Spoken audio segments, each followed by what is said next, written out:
정말 믿을 수 없는 일이 벌어지고 있어요. 122화에서 상아가 절벽에서 투신했지만 정말 죽었을까요? 그리고 대한민국에서 폭발물로 건물을 폭파하려는 장면. 그 폭발물은 아직도 작동 중인데 어떻게 될까요? 126부작의 마지막 3화를 앞둔 지금 과연 모든 갈등이 깔끔하게 마무리될까요? 아니면 또 다른 충격적인 반전이 우리를 기다리고 있는 걸까요? 123화 예고편 속 숨겨진 메시지들을 지금부터 하나씩 파헤쳐보겠습니다. 진중배의 집 거실에서 소우와 선주가 진중배와 추아에게 122화에서 벌어진 상하의 절벽 투신 사건에 대해 자초지종을 설명하고 있는 상황입니다. 그런데 이때 순애가 갑자기 진중배 집에 찾아와서는 선주에게 상하는 어디 있어?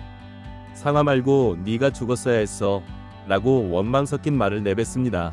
순애의 얼굴에는 딸을 잃을지도 모른다는 절망과 분노가 가득 담겨 있고 진중배와 소우는 당황한 표정으로 순애를 말리려 하는 모습이 그려집니다. 이 장면은 정말 마음이 복잡해지는 순간이에요. 순애라는 인물을 보면 지금까지 정말 많은 악행을 저질렀잖아요. 상하 말고 네가 죽었어야 했어 라는 말은 정말 충격적인데요. 이는 순애가 지금 완전히 이성을 잃은 상태라는 걸 보여줍니다. 딸을 잃을지도 모른다는 공포 앞에서 그동안의 모든 계산과 이해관계가 무너진 거죠. 선주에게 이런 말을 하는 것은 결국 자신의 친딸인 상하와 남의 딸인 선주를 비교하고 있는 거예요. 순애가 진중배 집까지 찾아온 것은 자신의 친딸이 실종되었다는 소식을 듣고 이것저것 가리지 않고 딸을 찾아 나선 그냥 한 명의 엄마의 모습이에요. 여관방에서 왕년애와 남진이 상하의 생사에 대해 대화를 나누는 장면입니다. 왕년애는 그런 데서 떨어졌으면 죽은 거 아니니? 그럼 돈 이제 어떡한다니? 라고 현실적인 걱정을 표출합니다. 이에 남진은 겉으로는 별다른 반응을 보이지 않지만 속으로는 그럼 안 되죠. 스위스 있는 돈을 찾을 게 없어지는데 라고 생각하며 극도의 불안감을 느끼고 있는 모습이 그려집니다. 이 장면은 정말 씁쓸하면서도 현실적인 모습을 보여주고 있어요. 연애가 돈 이제 어떡한다니? 라고 말하는 것을 보면 상하에 대한 인간적인 걱정보다도 스위스 계좌의 돈에 대한 걱정이 더 크다는 걸 알 수 있죠. 남진의 속마음은 더욱 적나라해요. 스위스 있는 돈을 찾을 게 없어지는데 라고 생각하는 것을 보면 결국 그에게 상하는 돈을 찾기 위한 수단이었던 거예요. 121화에서 여기까지 어떻게 왔는데? 그 돈 받고 조용히 삽시다 라고 했던 것처럼 남진의 최종 목표는 결국 그 거액이었던 거죠.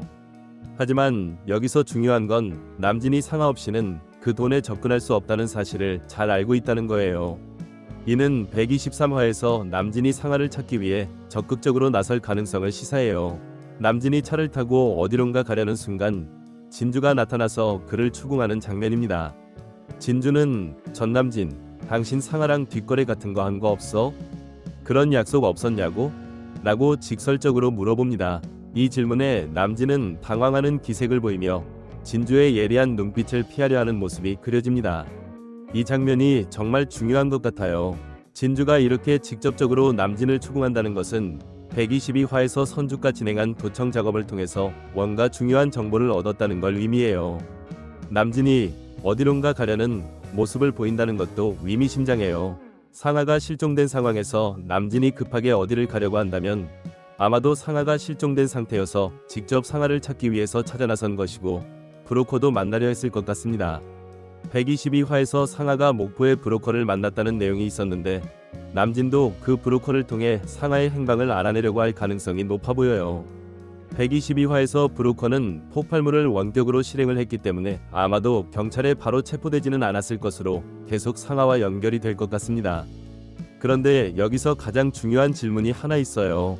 과연 상하는 정말 죽었을까요? 122화에서 상하가 벼랑에서 떨어져서 바닷속으로 사라진 건 분명하지만 제 생각에는 상하가 겨우겨우 헤엄쳐서 살아나왔을 가능성이 높아 보여요. 상하라는 캐릭터를 생각해보면 지금까지 정말 치밀하고 계산적인 모습을 보여왔잖아요. 150억을 횡령하고 폭탄까지 설치할 정도로 준비성이 철저한 사람이 단순히 절망해서 투신했을까요? 아마도 상하는 마지막 순간에도 자신만의 탈출 계획을 가지고 있었을 것 같아요. 그리고 123화 예고 장면에서 남진이 상하를 직접 찾기 위해서 출발하는 모습을 보면 결국 목포에서 남진은 상하를 만나게 될 것 같아요. 상하가 122화에서 브로커를 만났던 그 목포 말이죠. 아마도 상하는 간신히 살아나서 그곳에 숨어 있을 가능성이 높아 보여요. 두 사람이 제외하게 되면 이들은 다시 한번 해외로 도주하려는 작전을 짜게 될 것 같아요. 상하 입장에서는 이미 죽은 것으로 알려진 상황이니까 오히려 더 자유롭게 움직일 수 있게 된 거죠. 남진도 스위스 계좌에 돈을 포기할 수 없으니까 상하와 손을 잡을 수밖에 없을 거예요. 그런데 여기서 또 하나 중요한 포인트가 있어요. 바로 진건축 지하에 설치된 시한폭탄 말이에요. 브로커가 시간폭탄을 작동시켜서 30분이 남아있는 장면이 있었는데 이게 정말 아슬아슬한 상황이었죠. 다행히 소호가 탐정의 전화를 받고 바로 달려가서 폭탄을 찾아 나선 장면까지는 보여졌었는데요. 아마도 123화에서는 소호가 폭탄을 찾고 탐정이 즉시 경찰에 신고해서 폭발물 전문가가 긴급 투입되어서 작동을 중지시켰을 것으로 예상됩니다. 이 장면은 정말 손에 땀을 쥐게 하는 상황이었을 것 같아요. 30분이라는 시간 제한 안에서 소호가 건물 전체를 뒤져서 폭탄을 찾아내고 전문가들이 도착해서 간신히 해체하는 과정까지 정말 마지막 순간까지 긴장감이 넘쳤을 거예요. 이렇게 폭탄 위기가 해결되면서 상하가 남긴 마지막 위험 요소도 완전히 제거되는 거죠. 하지만 상하가 살아있다면 이는 오히려 그녀에게 더 큰 절망감을 안겨줄 수도 있어요. 자신의 마지막 복수 카드마저 무력화되었다는 사실을 알게 되면 말이죠. 126부작의 마지막 3화라는 점을 고려하면 이들의 마지막 도주 시도도 결국 실패로 끝날 가능성이 높아요. 아마도 진주의 추적이나 다른 예상치 못한 변수 때문에 완전히 붙잡히게 될 것 같습니다. 이번에야말로 정말 마지막이 될 것 같아요. 이 모든 장면들을 종합해보면 123화는 정말로 대반전이 일어나는 회차가 될 것 같아요. 상하의 가짜 죽음, 남진과의 재회, 폭탄 위기의 해결, 그리고 마지막 도주 계획까지 모든 것이 한꺼번에 터져나올 것 같습니다. 과연 상하와 남진의 마지막 시도가 성공할까요?